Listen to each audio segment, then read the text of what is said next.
So I had a couple requests for me to reread this either on Facebook or YouTube because apparently the live feed at the school board meeting was a little bit staticky. So I'd be happy to do that.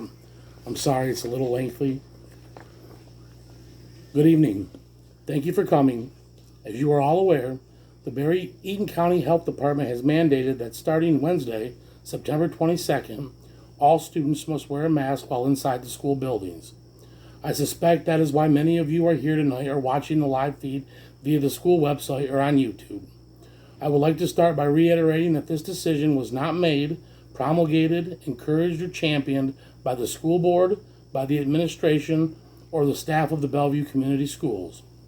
From the minute the COVID-19 pandemic descended upon our district, I believe that our school has made every effort to keep your children safe while also working tirelessly to continue to offer the best educational opportunities to the students while utilizing various formats that work best for each family's individual circumstances and need, all the while always keeping at the forefront your child's health and safety.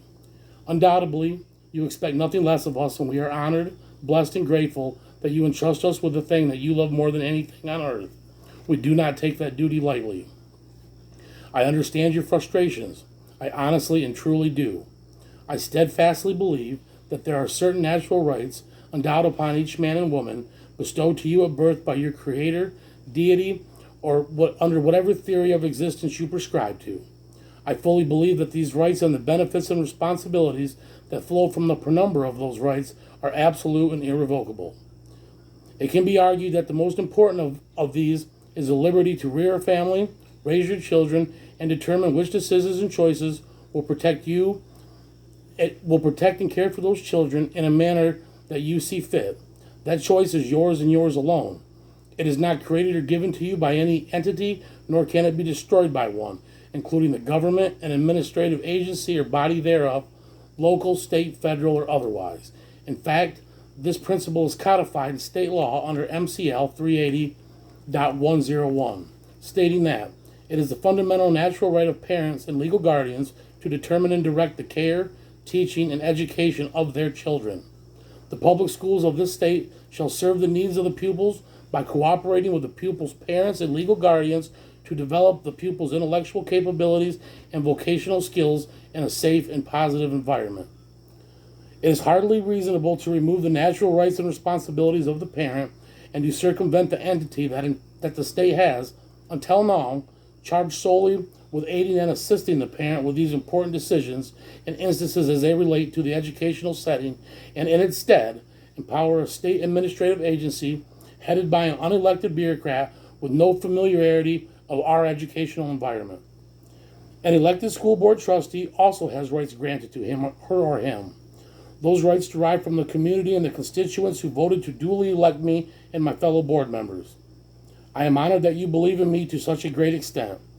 I am blessed daily with knowing that my fellow Bellevueans have so much faith and trust in me that you have allowed me to help construct and guide the very system by which we give to the generations under us our most important collective gift, the gift of a quality, universal, free education. Like you as parents, as a board member, I too feel robbed of the rights that should be mine to use in a manner as I deem appropriate, in a way that I see fit, and accordingly utilize to make decisions that always have the best interest of your children at heart. The fact that the Barry Eaton County Health Board of Health has decided to issue a mask mandate and force every student, every district, and every community to forego said rights and to remove the responsibilities entrusted to me by the very people who share this room with me is unfair, un-American, and I believe wholly unconstitutional. To issue edicts and mandates of such a severe and intrusive nature amounts to no less than an evisceration of your rights as parents and to my powers of determination to make the educational decisions you have elected me to make. In 1831, Alexis de Tocqueville visited the United States to experience, observe, and study this great nation and see what made the American experiment so unique. In his book, Democracy in America, Tocqueville recognized that the greatness of America and one of the most important things that set her apart from all other nations was the right of the citizen to so completely determine and decide the laws of the land and the limits of the government in the society they choose to situate themselves under. The right of the citizenry to so intimately participate in and execute the responsibilities of self-determination gave the American people a stake in the society that they live in and a profound interest and a unique accountability for the choices they make. Furthermore, since the citizens collectively decide upon which laws will govern them, their respect for the laws and adherence to them are unparalleled. Almost 200 years later, and that is still the case. At least it used to be. There is no more poignant example of this than public school districts here in the United States. Wide control and latitude are largely granted to each individual school district, and their operation and success falls principally upon the desires and the decisions of the community at large and the officials they choose to put in office. No two districts are the same, and what is good for one district may not be the best choice for another, regardless of our geographical proximity to each other. Other than being within a half-hour's drive of Bellevue, the great people of Grand Ledge are not Bellevue residents. Their values are not my values. Their beliefs are not my beliefs. Their daily life is not the life I live, and their American experience and the benefits they try to derive from it may not be the same benefits that I seek or value. While we may live in the same county, we are not part of the same homogeneous polity. That is something I can only share with my fellow Broncos. I would like to make clear that I am not anti-mask. In fact, my personal opinion on the matter is largely irrelevant and only worthy of evidential weight to the same extent that your opinion is by our existence as a member of the same community. What I am, though, is pro-parental choice. I believe that the medical decisions and health and safety of your children should remain your decisions. I believe that my status as an elected school board member holds with it an implied grant of trust from each of you to help make those very important decisions as far as they are concerned with while your child is at school or substantially related to their educational process. You entrusted me with that responsibility, not to an appointed official, elected by none of us, who does not live amongst us, who are not beholden to our values, and who are not invested in our collective success or failure. You elected your friends and families to make those decisions, not bureaucrats in Lansing or Washington, D.C.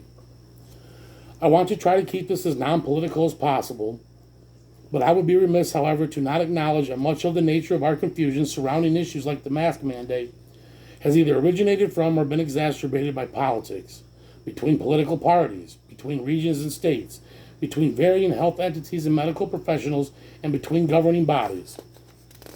Intelligent and regional individuals are littered from one end of the spectrum to the other.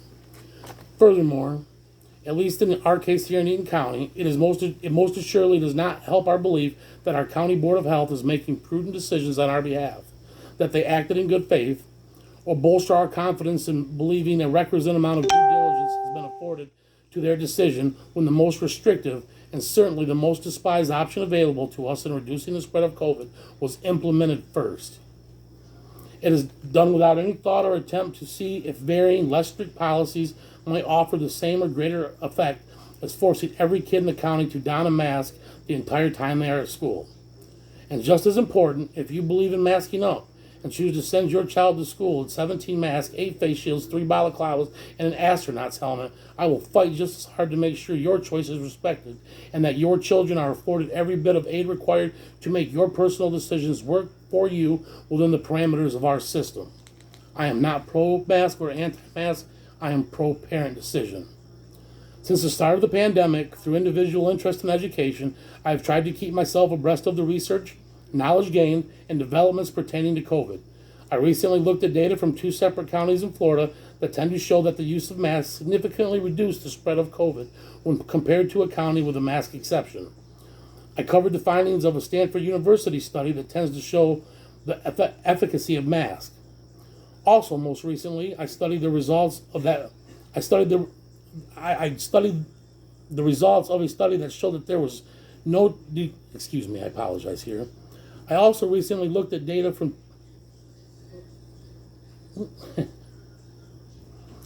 I most recently studied findings from a University of Georgia research project involving 90,000 children under the age of 12. The results of that study showed that there was no decreased rate of spread amongst the children. They essentially stated that the lack of proper mask use and the children's lack of situational awareness of their surroundings and the lack of knowledge of their actions as they pertain to the spread of COVID essentially nullified any health benefits that might have resulted from enforcing a mask mandate on kids of this age. My point in mentioning all of this is to plainly show reasonable, intelligent people differ wildly in their views on this issue. Moreover, decisions such as a mask mandate, made in haste, have removed our ability to implement measures and institute policy that can provide not only greater safety to our children, but also take into account the expertise, skills, and knowledge we have acquired as board members, as educational administrators, teachers, and school staff. Instead of immediately jumping to unnecessary mandates, I believe measures relating to the aspect of spacing, air quality and recirculation tactics, the use of ultraviolet atmosphere conditioners, facilitating the increase of sanitary habits and general cleanliness, and a bolstered cleaning and disinfecting regimen would be just as likely to reduce the transmission of the COVID virus. Make no mistake, there is a marked difference between motion and action. Writing laws and implementing mandates because the notion that we must do something pervades your agency is not helpful, counterproductive, and an utter waste of time. More importantly, it denigrates the faith of the community. It denigrates the faith the community has in your ability to make decisions that are effective and prudent for our county. Most importantly, the reduction would occur in a manner that is less restrictive and stressful on our students, in a manner that still allows for us to offer the highest level of educational opportunity, while taking into account things like the importance of facial cues and expressions in the classroom as they relate to the understanding of concepts in an educational setting, or of the importance of a smile from a student's favorite teacher. It is possible their parents work long hours to put food on the table, that those long hours limit the happy faces and affection and looks of reassurance that children may experience during the school day. Things that I guarantee our county health board did not take into account. Their paltry citations of studies conducted 2 decades ago on the use of eye contact in a classroom hardly accounts for the lack of information they undoubtedly glossed over in deciding to mandate masks. The only thing I can think of more devastating than an arbitrary and capricious mask mandate against the rights of parents and the fairness of children would be to have the school closed entirely. Because I fear that possibility more than anything, I am asking my community, my friends and the parents of the district to give me a month. Give me at least a month to work on this, and in the meantime, continue to let us educate your kids, albeit with a mask on. 1 month to research and review any and all avenues that we have at our disposal to put the medical decisions and the health and safety measures of school children back where they belong, in the hands of the parents and with our school. I have spoken to 6 different attorneys in the last 3 days. A dozen experienced medical professionals and medical experts and science-based professionals. I have contacted our elected representatives as well. I plan to utilize resources we have available as board members to help us determine our best course of action. As a board, we have already discussed the consequences of non-compliance with our school attorneys. However, we did not ask them to determine our best course of action should we choose to push back against the mandate. Learning which pathways are available to us as a community to aggrieve our complaints and have our rights restored will take a bit of time. I am hoping you trust me and the confidence I have in our school administration and staff to find these answers. I don't want your children removed from Bellevue. I don't want you as parents to have to stress over how you might find the time to homeschool your child. I don't want your kids to miss another prom or grandparents' day. They have suffered enough already. If you can help me in doing this, I promise you, I will exhaust every avenue available to me to fix our problem. If or when the time arises that I feel we have no options left, I will be the first to tell you, and I will respect and understand any decision you need to make in the best interest of your children from that point on. I just hope you will give me a chance to fight for you. That is all I ask. In the meantime, please feel free to contact me at any time to express your sentiments with any questions or concerns you may have, or with information you might think will be helpful. Please remember to be kind and courteous to our staff and administration. They already have such an important and vital job to do. It isn't in the best interest of anybody for their focus to be directed at health mandates they have no power to overturn at this time. I would like to take the lead on that, and if you will let me, I would appreciate it.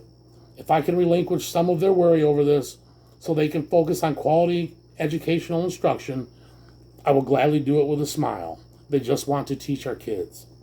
Thank you kindly for your time, for your understanding, and for your commitment to unity, and for your patience. I know it isn't easy. Enjoy the rest of your evening. So there it is in a nutshell. If any of you got questions, you know how to get a hold of me. I'm available at any time. Thanks for all the comments and for all the suggestions I've got in the last couple days. And we'll get through this together. And I promise you we'll be looking into it to see what we can do for the school. Thanks for your time, guys.